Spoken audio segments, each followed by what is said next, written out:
On another exciting episode of the Animation Deliberation Podcast, we got waterbending, we got necromancy, and we got demon bunnies. We're talking about Jujutsu Kaisen Season 2, Episode 11, Seance, right after these ads we have no control over. Sing along if you know the words. A 1, 2, 3, it's time for Animation Deliberation! A conversation and a celebration of our favorite action animated series, yeah! Yeah, welcome back to another episode of Animation Deliberation, the podcast where we take action, animation, and cartoons seriously, but not too seriously. We're your hosts, I'm Zuhair Ali. And I am Andrew Rogers. And just like the swarm of bunnies, we have swarm of excitement for this episode this week. The action is back, our prime characters are back, competent storytelling is back, and we're excited about all of it. How are you feeling about today's episode? I'm so taken aback. Wonderful episode. We do have a lot of things to say about it, and I do think it was a great example of kind of what we've complained about the season, but also realized that last episode was build. This episode was great fight. I'm sure next episode is going to be more build. We're doing that back and forth, so it was nice to see that come true. But all that I have in my head as you've been talking about demon bunnies is just the rabbit from Monty Python's Holy Grail. I can't remember what they call it, but it's the whole holy hand grenade scene with that demon rabbit, and that's all that's running through my head right this moment. I haven't seen that movie in so long, I actually don't even know what you're talking about. It's the holy hand grenade scene. Alright, we're gonna have to find that. Yes, for the show.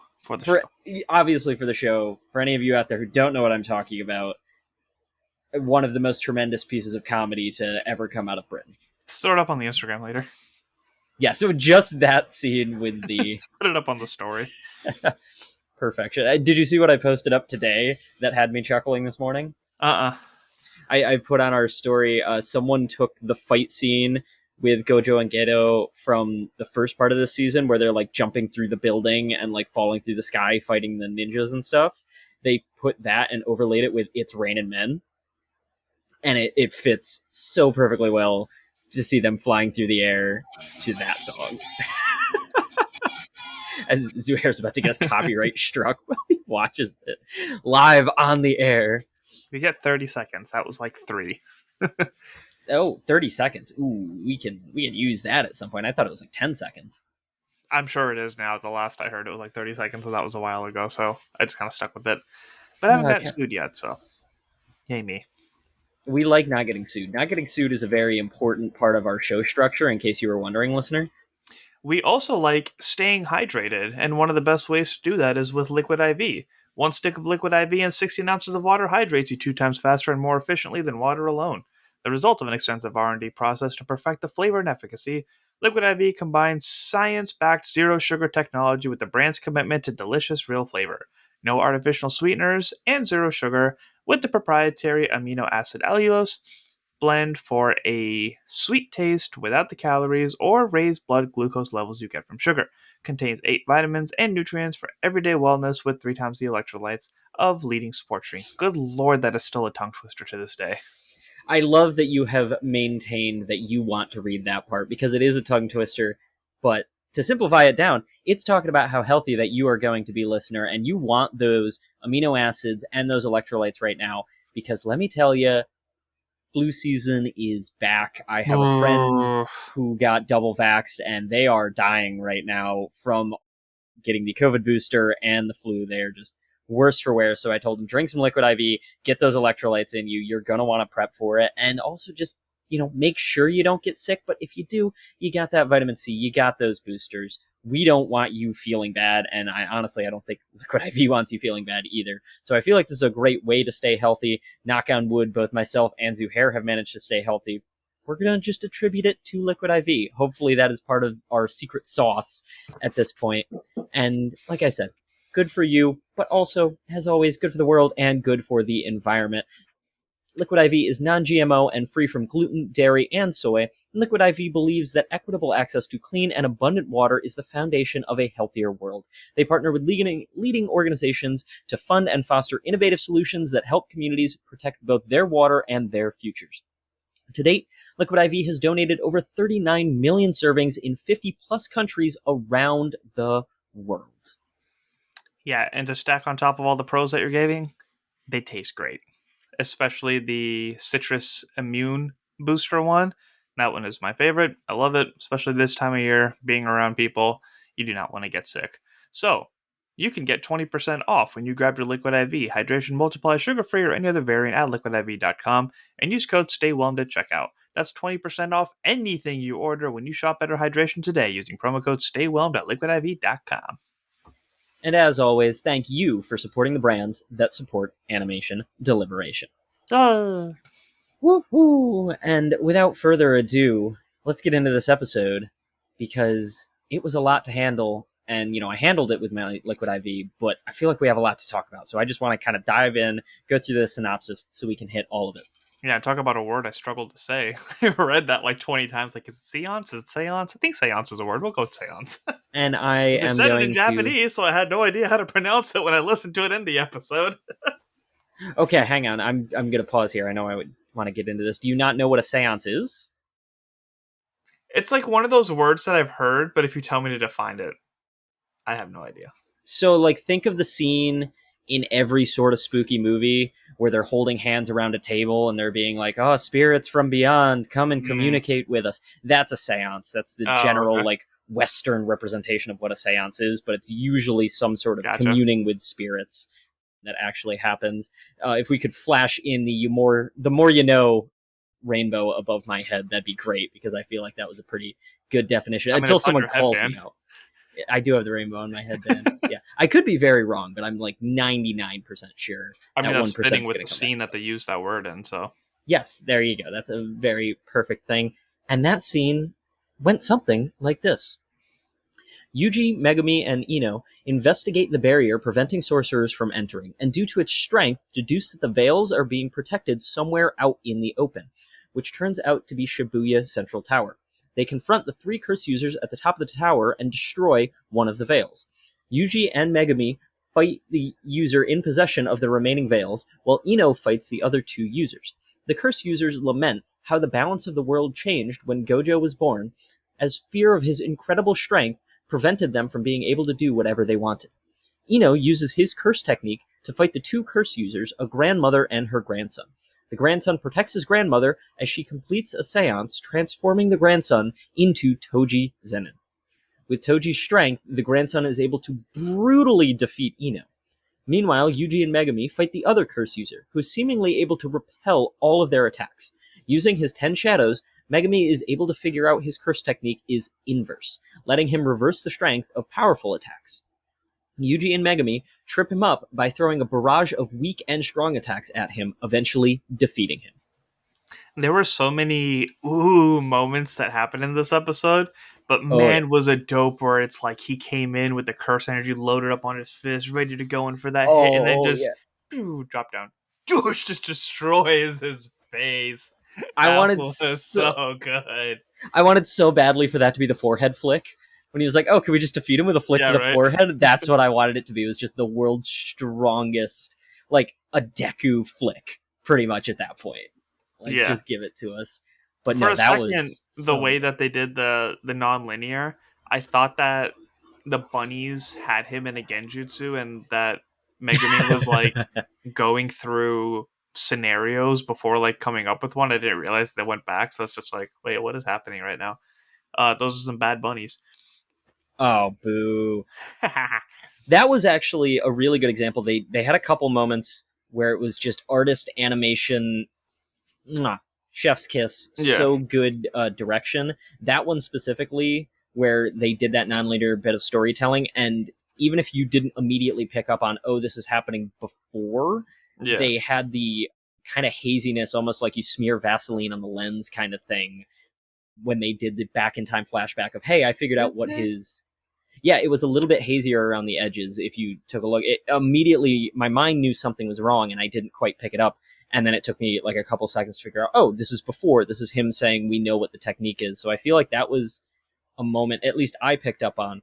But then the one moment that I really wanted to talk about where animation was just so good was the focus shift at the beginning of the episode when the 3 of them were outside the veil talking about like, they have to be somewhere. It just slowly pulled them out of focus and pulled the tower into focus, and I'm sitting there like, There it's was the tower, it's there right was there. so They're gonna much figure it dialogue why out. that was happening too. They did that Yeah, so soon that that's what was bothering me. Was like, geez, everybody still got like a whole line or two in before they like finally had the head turn. I was like, this is driving me nuts. I love it creatively, but it's driving me nuts. yeah. Like I will say, they did it a little sooner than I feel like they should have because like you figure it out way like for a minute I thought it was going to be one of those Itadori's not going to figure this out. He's too dumb. We have to like Dora the Explorer. The tower's right there, kind of thing happening. But I don't know if it's like for the people who like aren't familiar with like Japanese landmarks like myself and stuff, like oh yeah, what I is had the no idea what it was. significance of it? Like it's not like it was like like the Eiffel Tower or Big Ben or something, like something that stands out. It's just kind of like what's the significance of this building specifically in Shibuya? Then of course they like give it the title and everything. It's like, okay, that's really cool. Yeah, and I mean, we kind of knew that they were up there if you stayed for the post-credit scene last week because we saw them on top of a tall building. Yeah. But maybe for Did I those that, remember that? No. yeah, for those that didn't remember, for those that missed that scene, it was like, okay, here you go. They're on top of that. But I thought it was a really, I love when you have good storytelling direction. And I feel like anime does it less often than like cinema does Mm-hmm. because they're following a manga, and I doubt they did this in and out of focus thing in the manga. I would love if they did, but I'm guessing this was a directorial choice in the animating room, which is Yeah. awesome. So cool that they decided to do that just for us. Yeah, I'm glad that they were able to just jump over to the top of the tower instead of having like a old anime trope of like 5 episodes of going up the floors and dealing with the boss Yeah, on each one. But just the way that he flew up with Nue and just got a piece of like why they were using that wire and how they, like the 2 seconds was literally all they needed. It's yep. just it's just oh my god, why am I forgetting her name? I don't know who you were attempting to talk about. Maki. Maki? Oh, Maki. yes. Yeah, it's just something as simple as Maki be like, "Here, wire, it's from me." That makes sense to everybody. Yes, yes, it does. Thank you. Carry on.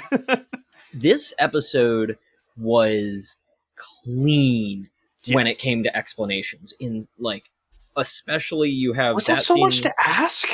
Yeah, but no, you have that scene with Maki, and then the quick like explanation of here's his power. Oh, but why? Like, why can't we just flick him? Boom, upper lower limits. So there's got to be some bottom end. So here's how we're gonna do it. Perfect. It was Yeah. so clean with it. The veil stuff was a little confusing at first, but it wasn't too bad. I got the gist of it because again, they went into show me something to make it make sense instead of Yeah. just explaining it and having to wait a whole episode. The fact that they showed us those markers that we saw in the subway before, it's like, Hmm. oh, so I understand that somebody has to be like inside of their veil or controlling the veil like the driver typically does. But the fact that they actually have a piece that can sustain it while they're on the outside is like, oh, okay, that makes more sense now. The Yeah. explanation was a little rough, but the implementation of it really helped with that. I think my only confusion was I thought all three of these had to be destroyed to get the veil down. And the synopsis that we just read kind of makes it sound like Like there's 3 veils. there's three, because we know there's multiple veils. But I And I think there's like assumed, 2 that are layered on top of each other too. yeah, but I assumed because there was the one veil marker like inside that Grasshopper was protecting. Mm-hmm. So I thought that took down one veil, and then that there was going to be the other marker that was in the subway station near Geto that was going to be another one, and that these three were connecting the top one. So I think I'm still a little bit blurry on that. I'm just going to take this at its word and okay, we can't get in until they're all destroyed anyway, whether it's releasing 3 veils or just releasing one doesn't really matter. We know we can't get in until the Toji is defeated, which Yeah. was not Quick expecting that. headcanon before we get to Toji. My Okay. understanding, right, or not headcanon, I guess my understanding of it is that there's 2 barriers that we're looking at, and each of them are double layered. One layer keeping the sorcerers out, and the internal layer keeping humans in.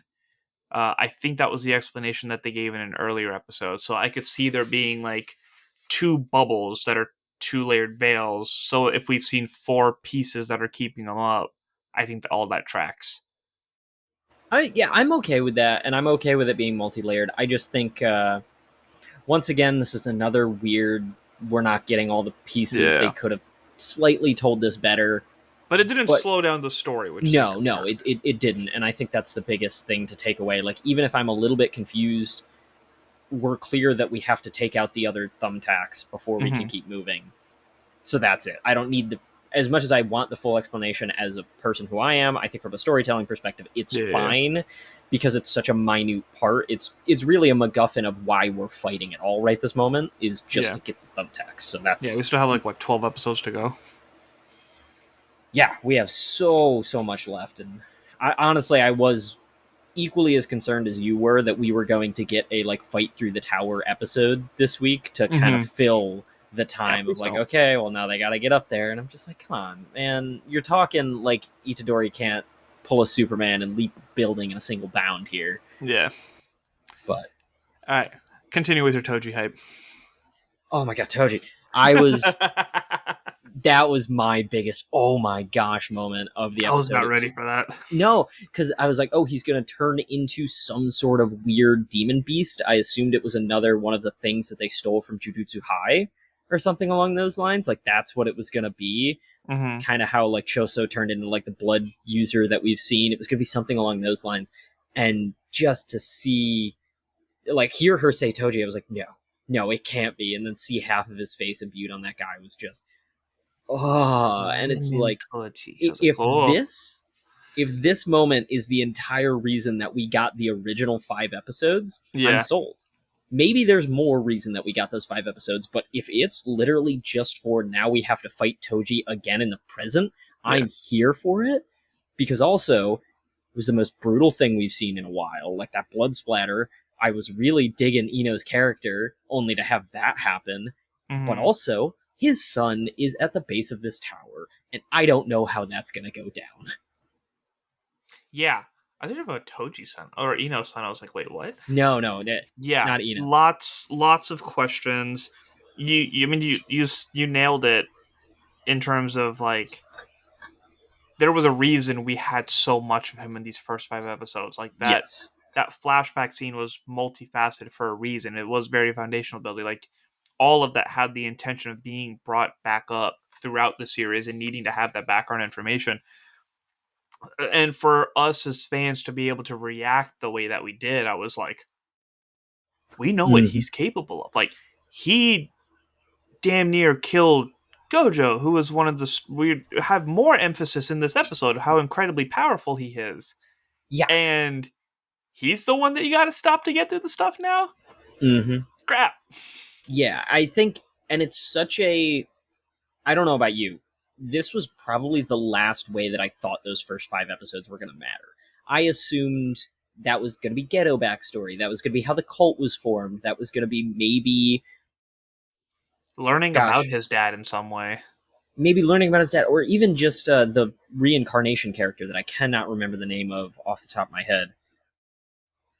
Like, it was going to be something about those characters. Him coming back to life was literally Tengen like or the Tengen. girl? Thank you. Okay.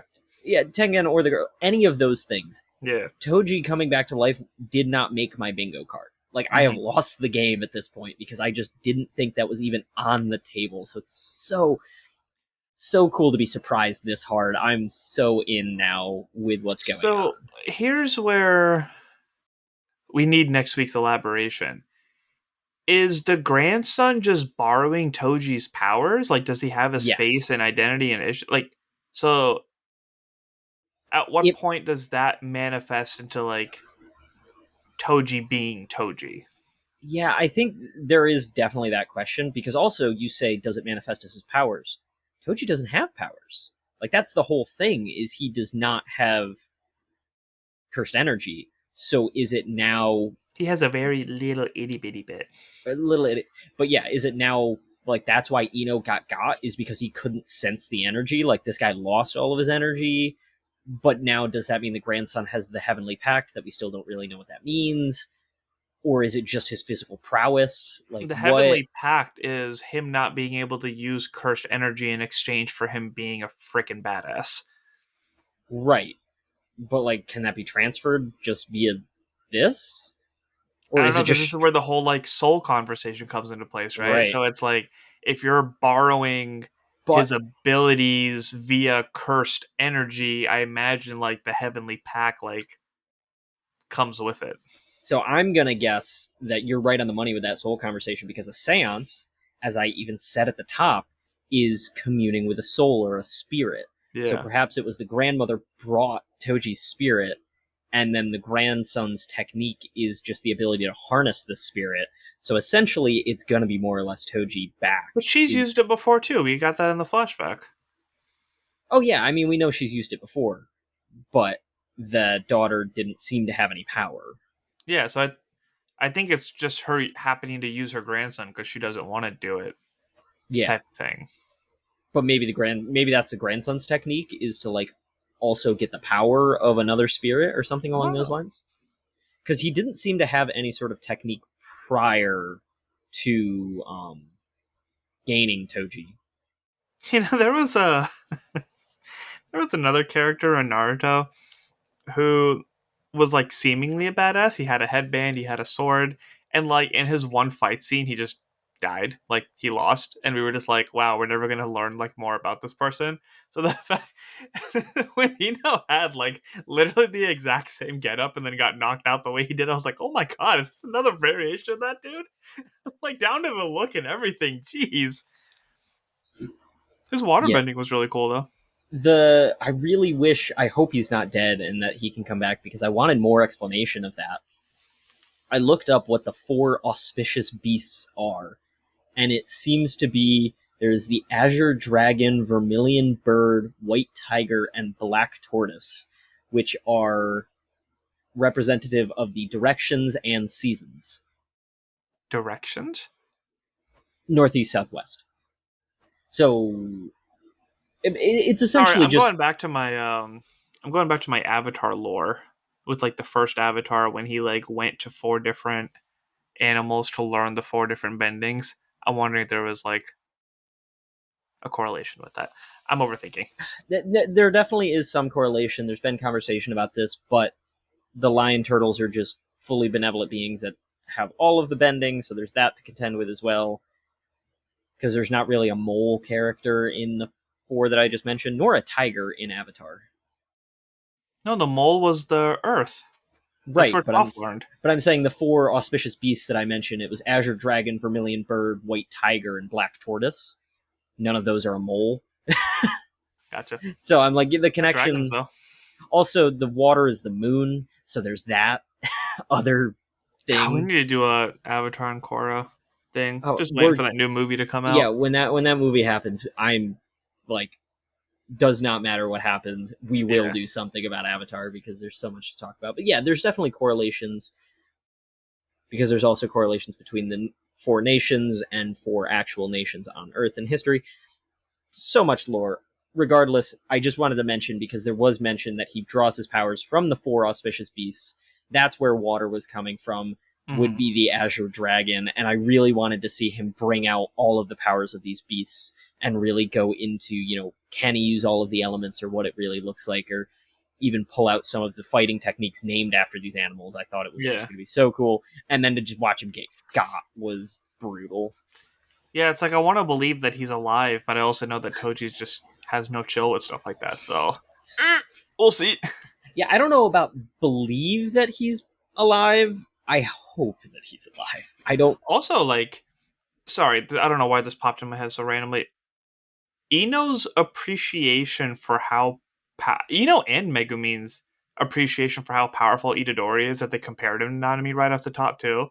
Yeah, That was just an interesting thing for them to know. Like Megumi was so much fun to watch, and you see like a little bit of Toji in him, especially with like the way that he was standing on the light post with the like he that has was a such finesse. great It's scene. so cool, and I'm excited to see Face Up just because of the similarities, despite them never having trained together. But just like acknowledgement of like how important Itadori actually is to the story, and just seeing that synergy between the two of them, because they have been training together for a while now. Yeah. That chemistry is just really cool to see in fruition. Yeah, no, what was good? These characters really did a quick job of growing back together and coming to the forefront of character driven. But Mm-hmm. I also loved Ino's conversation that he had with Nanami in the what looked like a K barbecue place. Just All made me right. hungry. That was such a good, like, you're powerful enough. You could be a semi first grade. Why aren't you doing it? And this respect for tradition and those Mm-hmm. around him and wanting to like get that prowess, because I feel like None it's of me not just often. sitting there like, you're so lame. Yeah, but it's not often that we see these characters and they're not just straight up jealous. Like, Yeah. he saw how powerful Itadori's blows were, and he wasn't, oh man, I'm jealous of this guy's power. It was instead, I got to do more so that I can be respectable like him, so that I Mm-hmm. can get more out of it. So I thought he was just a really interesting character to be bringing out, and Oh, why am I drawing a then blank on that disappearing. saying? It's like, this sees this. Damn, it's not coming to me. It's all good, but yeah, all in all, it was a great episode, and like the fight scenes were all so fluidly animated. I have no complaints. It was just awesome to let Itadori and Megumi go off together again. Like, feel like we haven't seen them really fight together since that moment where Itadori died in season 1. Spoilers? Yeah, Question mark? there was a little bit of it at the end of last season where the three of them went on a mission together, but they kind of got split up. Mm-hmm. So it really wasn't for that long. I think we saw more of him and excuse me for forgetting the girl's name. But yeah, we kind of saw them together with Megumi off of his own the first time that he used his ability. Man, I'm forgetting all the terms today. Technique? But yeah, it has been a while. It has Domain been a while, expansion. I guess. But yeah, it's heating up. It's continuing to get better, and I mean, we have how many other groups outside the Veil that are probably going to start to get fight scenes and episodes like this? Hopefully, it's gonna be sweet. Yeah, it sounds like they were just like in it now, and hopefully they just like continue to keep a good tempo and pace with that. Yeah, that'd be nice if they could keep that moving and grooving. Anything else you want to groove? No, I think that's all that my groove has. I got to just gush about a bunch of cool things this episode. I am very satisfied with it. Yeah, I'm still keeping my expectations tempered because they've scarred me a little too much this season. That's why But I'm I did not very looking much enjoy forward. this. I'm just I enjoying got this. giddy. Like the way that Jillian was like flipping out at the way that I didn't respond to the Gato unveil, like that was that didn't happen with this Toji unveil. I was like, oh, intrigue. Intrigue, intrigue, intrigue. I want more, I'm I want good. more, I want more. I'm glad we're dragging you into the depths here. Yeah. Oh, one thing I gotta say it because it came back to my mind and I One almost just started more chuckling. thing.